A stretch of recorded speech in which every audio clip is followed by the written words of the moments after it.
2024 లేదా 25లో డిగ్రీ లేదా బీటెక్ చదివారా? సాఫ్ట్‌వేర్ జాబ్ కోసం ఎదురు చూస్తున్నారా? అయితే కోడ్ జ్ఞాన్ 100 డేస్ కోర్సులో చేరండి. జాబ్ సాధించండి. నమస్కారం మేడం. నమస్తే అమ్మా. పిల్లలు చేసే ప్రతి పనిని పేరెంట్స్ గమనించాలి అని చెప్తూ ఉంటారు. అండ్ అలాగే స్కూల్స్ అయితే ఓపెన్ అయ్యాయి. ఎస్పెషల్లీ పిల్లల బ్యాగ్స్ గురించి ఎంతోమంది ఎన్నో రకాలుగా వాళ్ళ స్టోరీస్ అయితే చెప్పడం జరిగింది. ఎస్పెషల్లీ పిల్లల బ్యాగ్స్లో బుక్స్ కాకుండా కొన్ని కొన్ని వస్తువులు కూడా మనం చూస్తూ ఉంటాం. సో అయితే రోజు పేరెంట్స్ యొక్క బాధ్యతగా పిల్లల బ్యాగ్ని రోజు చెక్ చేయాల్సిన అవసరం ఉందంటారా మేడం? ఒకవేళ అలా చెక్ చేయకపోతే ఎలాంటి ప్రాబ్లం ఫేస్ చేసే అవకాశం ఉంది? దాని ఎఫెక్ట్ ఏ విధంగా ఉంటుంది? రోజు చేయాలా అంటే రోజు అవసరం లేదు. మ్మ్. ఎందుకు అంటే ముందు అసలు ఫస్ట్ నా ఎదురుకుండా సర్దుకో అనేది ముందు అలవాటు చేసామనుకోండి. ఎలా అంటే అదొక క్రమశిక్షణ లాగా. ముందు నైట్ చదువుకున్నావా, పెట్టుకున్నావా అని చెప్పేసి మార్నింగ్ మళ్ళీ నువ్వు హోంవర్క్ బుక్ మిస్ అయ్యాను, వర్క్ బుక్ మిస్ అయ్యాను, ఇలాంటివన్నీ లేకుండా అనేది ఒకటైతే. మ్మ్. రెండోది ఏంటంటే వాళ్ళ భద్రత కోసం. ఎందుకు పిల్లలకి భద్రత అంటే ఒక్కొక్కసారి తెలిసి తెలియక కొన్ని వస్తువులు బ్యాగ్లో వేసుకునే అవకాశం ఉంటుంది. వాడి మీద కోపం వచ్చింది, వాడిని ఏదో చేసేయాలి పక్కనుండి, అట్లాంటివి ఉంటాయి పిల్లల్లో. మనం సడన్గా చూస్తుంటాం కొన్ని చోట్ల పిల్లలు. మనకి ఇక్కడ కాదు, యుఎస్లో షూట్ చేసేసారంటారు స్కూల్కి సడన్గా. మరి బ్యాగ్లోంచి తీస్తాడా, ఎక్కడి నుంచి తీస్తాడు, ఇవన్నీ క్వశ్చన్సే మనకి. సో అలా ఏదైనా చేసే ఛాన్స్ ఉందా? భద్రత. మ్మ్. అలాగే ఏమన్నా పక్కవాడి నుంచి తీసుకొని తన బ్యాగ్లో వేసుకొని తెచ్చుకుంటాడా? ఎందుకంటే రోజు రోజు చేయకపోయినా ర్యాండమ్గా 2 రోజులకో 3 రోజులకో అది ఎలా చేయాలి? చాలా నాగ్గా చేయాలి తల్లిదండ్రులు. ఎందుకు?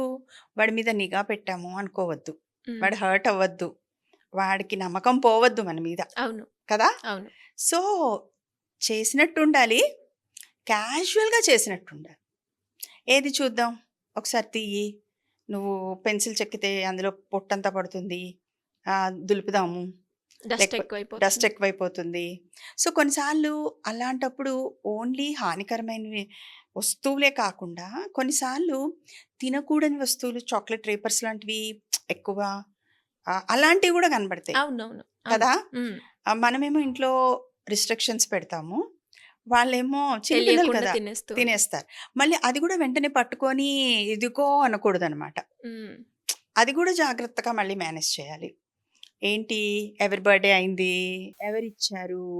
ఎందుకంటే ఇవాళ రేపు ఏమవుతుందంటే తెలియకుండా కొన్ని ఈ చాక్లెట్స్, ఈ సిగరెట్స్ ఇట్లాంటివి కూడా పిల్లల్లో పాస్ అయిపోతున్నాయి. ఇవి ఇవి మీ ఫ్రెండ్స్కి ఇస్తే అలాంటివి సంఘటనలు కూడా జరుగుతున్నాయి. సో అక్కడ కూడా జాగ్రత్తగా ఉండడం. రెండోది, ఏదైనా వీడు అనుకోకుండా ఎవరివన్నా ఎత్తుకుని వచ్చేసాడు అనుకోండి నచ్చిందని, మరి అది కూడా తప్పే కదా. మనకంటారు కదా, తోటకూర రోజే చెప్పలేదే నువ్వు అని. పెద్ద అయిన తర్వాత మనం ఏం చేయగలం? కాబట్టి ఆ చిన్నతనం నుంచే అలవాటు చేయాలి. తేకూడని వస్తువులు, లేకపోతే పక్కవాడివి పెన్సిలో రబ్బరో ఏదో నచ్చిందని తెచ్చేసుకోవడం. మ్మ్. రేపొద్దున ఏమవుతుంది, వాడికి లాజికల్గా చెప్పకపోతే, అరే దొంగగా ముద్ర వేస్తారా నీకు, ఒక్కసారి చేసినా నువ్వు ఎప్పటికీ దొంగగా ఉండిపోతావు. ఆ చిన్నప్పుడు మనం వాళ్ళలో ఆ ఆలోచన చెప్పలేదనుకోండి, వాళ్ళకి తెలియదు పాపం. అట్రాక్షన్గా ఉన్నది తెచ్చేసుకోవాలి, లేకపోతే పుస్తకాలు పేజీలు చింపుతూ ఉంటారు పిల్లలు, ఆ పేజీలు కూడా అందరూ కుక్కేస్తూ ఉంటారు. సో నోట్స్ విలువ చెప్పాలి, తర్వాత పుస్తకాలని చింపకూడదు చెప్పాలి, ఎవరివి తీసుకురాకూడదు చెప్పాలి, ఏది ఎవరి దగ్గర నుంచి ఏమి తీసుకోకూడదు చెప్పాలి, ఇంటి నుంచి ఏది తీసుకెళ్ళి ఇవ్వకూడదు చెప్పాలి. ఎందుకంటే మా చిన్నప్పుడు అనమాట, అంటే సరదా అయిన సంఘటనే కానీ ఇది. మా ఇంట్లో మా పక్కన వాళ్ళు హోమియోపతి మెడిసిన్స్ ఇచ్చేవారు ఆయన. మ్మ్. వాళ్ళ అబ్బాయి ఏం చేసేవాడు, ఆ మెడిసిన్ పైన వేస్తారనమాట మందు. జనరలీ ప్లెయిన్ పిల్స్ ఉంటాయి, ఆ పిల్స్ అన్నీ తను పట్టుకొని వెళ్ళి ఫ్రెండ్స్ అందరికీ పెట్టేసేవాడు. అంటే అందులో మందు ఉండేది కాదు.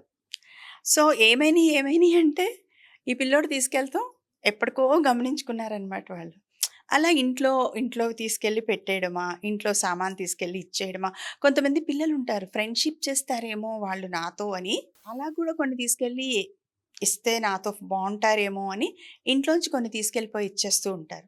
సో అవన్నీ మనం స్కూల్ బ్యాగ్ చెక్ చేస్తేనే తెలుస్తాయి. తెలుస్తాయి.